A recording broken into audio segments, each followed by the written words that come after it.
In today's lesson, we're going to solve systems of equations by graphing.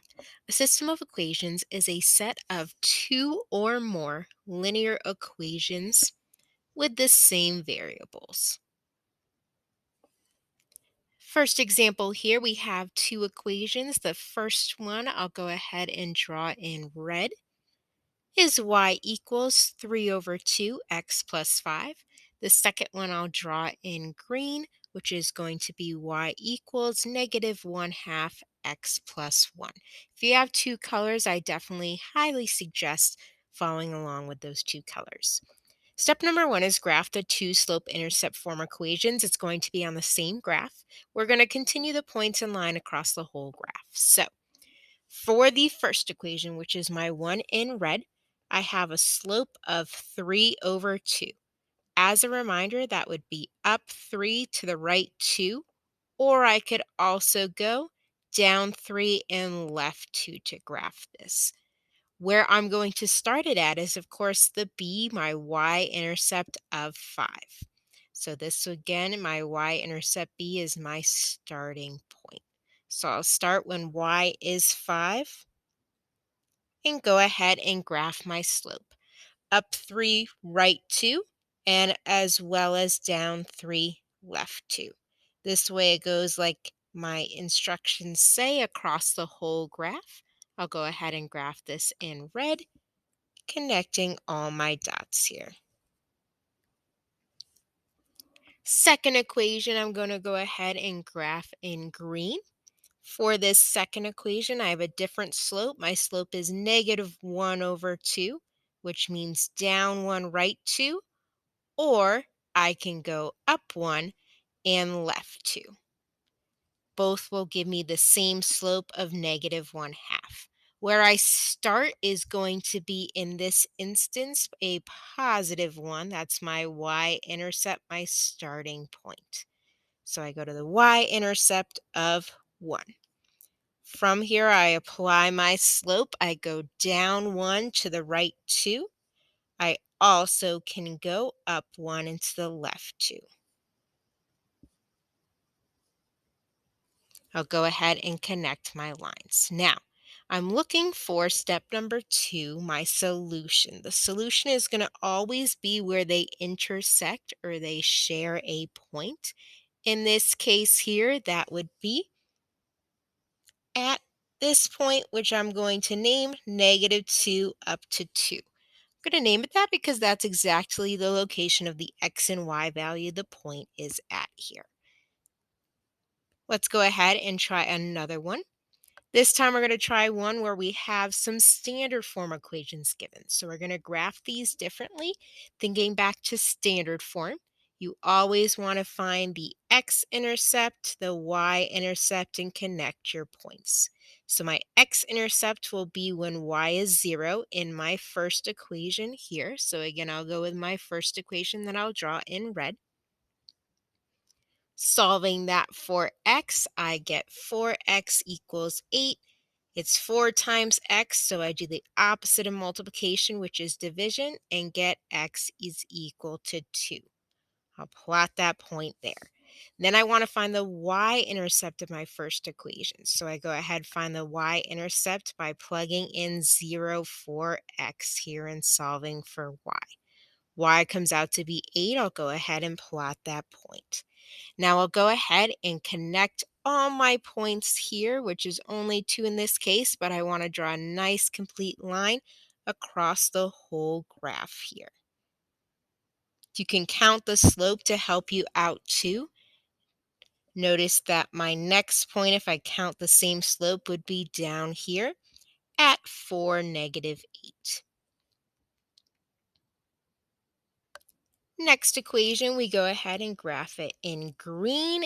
I again need to find the x and y intercepts since this second equation is in standard form. So to find the x-intercept, I go ahead and plug in 0 for y and solve for x, giving me 3x equals 6. It's 3 times x, so in order to get rid of multiplication, I have to do the opposite of division to get my variable on one side, numbers on the other. So x equals 2 is going to be my x-intercept here. And let's solve for the y-intercept of this equation because I always want to graph a line. So for y-intercept, I plug in 0 for x and solve for y. It's negative 2 times y equals 6. So the opposite of multiplication is division to cancel it out on the left side and leave it on the right side with my number giving me negative 3. I'm going to go ahead and count the slope between these 2 points, which is up 3 to the right 2. And I'm going to continue that slope pattern across my whole line. I'll connect my dots here, dispersing it across the whole graph to get a really good image of what my system looks like, and specifically this line.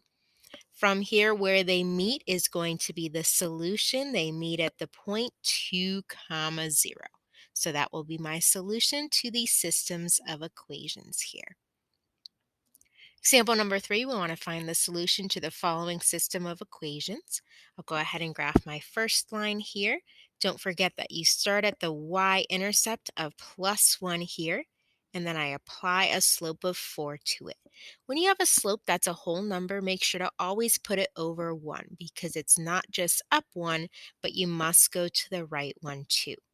Or because we can do the exact opposite, we can go down 4 and to the left 1.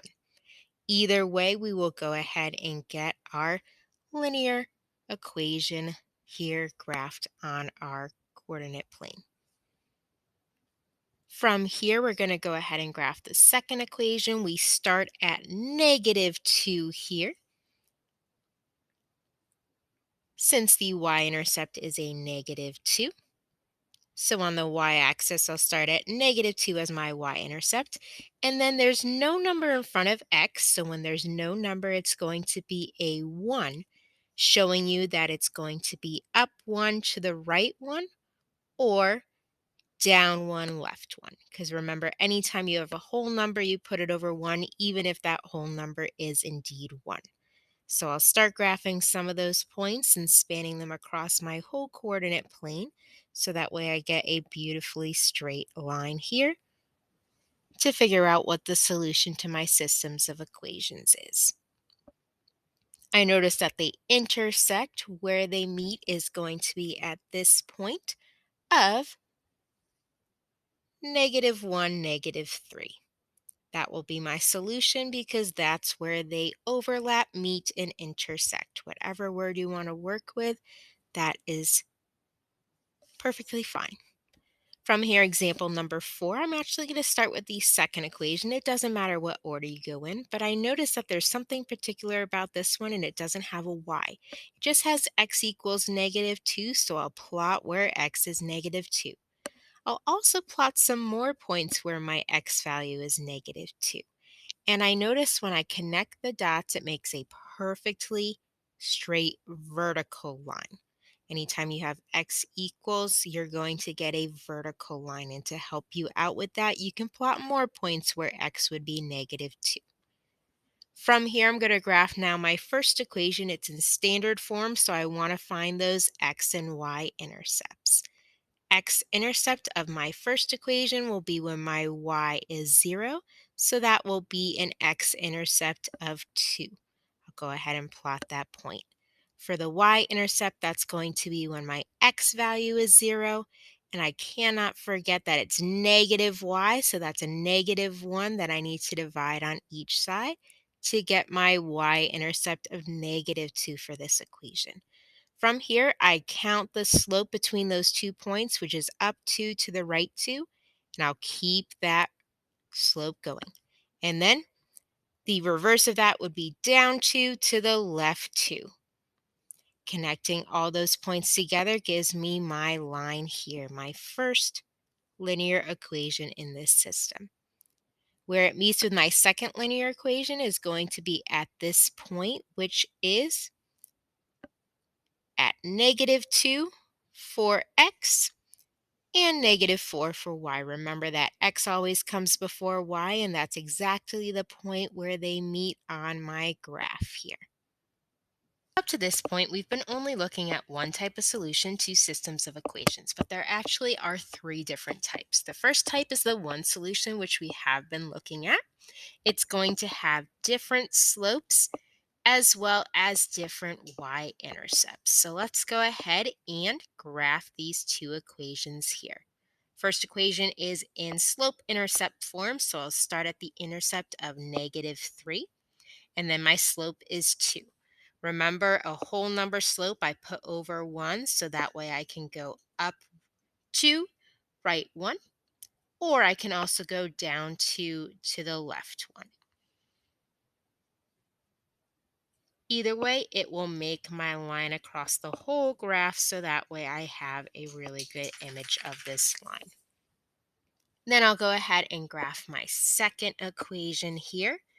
Second equation is x plus y equals 3. That's in standard form, so I'll find my x-intercept, which in this case will be when y is 0, giving me x equals 3. So my x-intercept is at 3.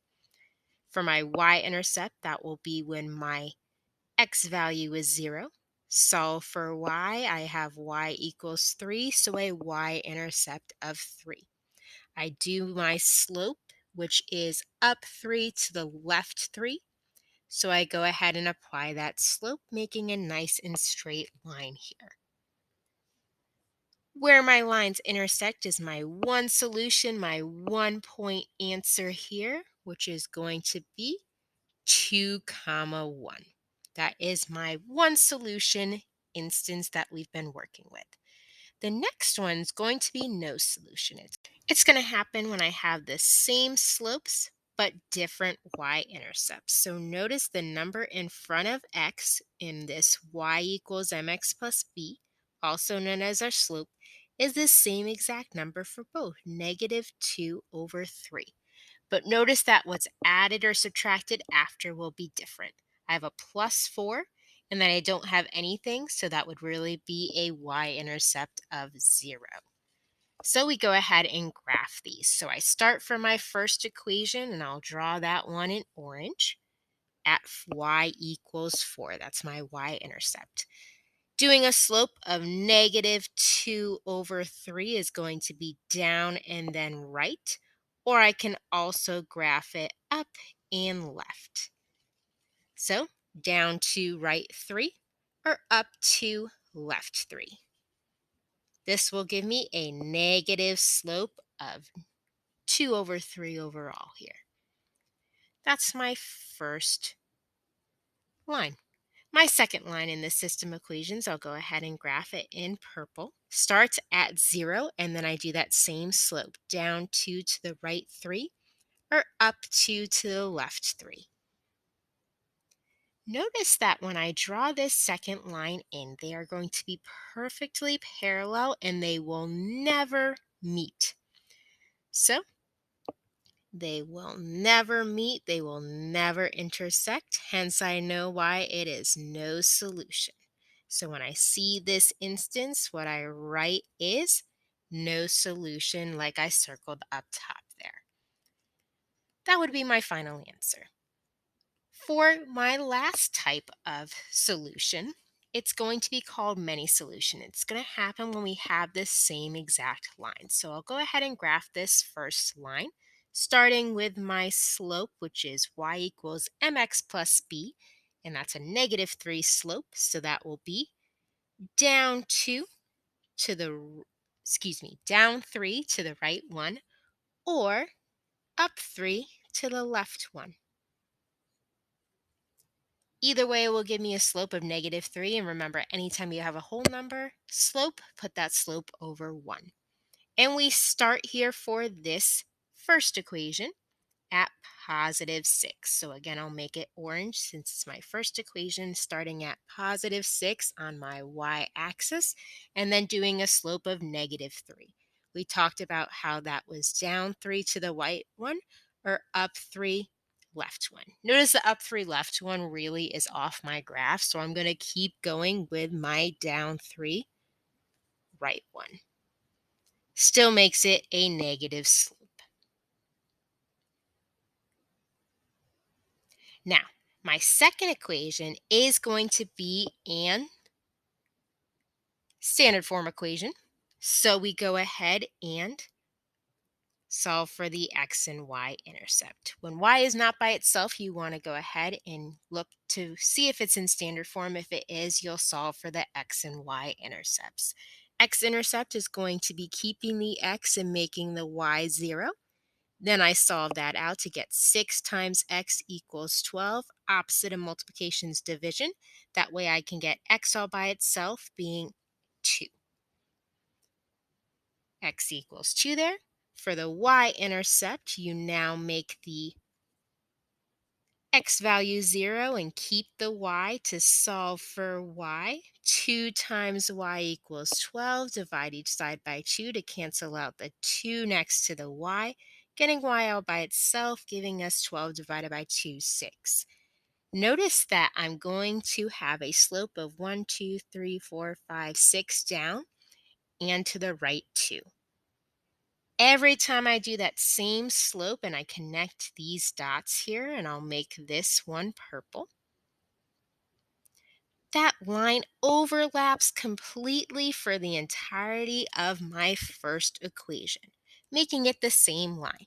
So when this happens, they have the same exact slopes and the same y-intercept.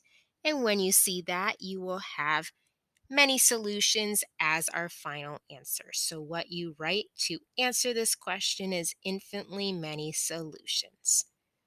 That's your final answer when the lines are the same, graphed overlapping the whole entire time.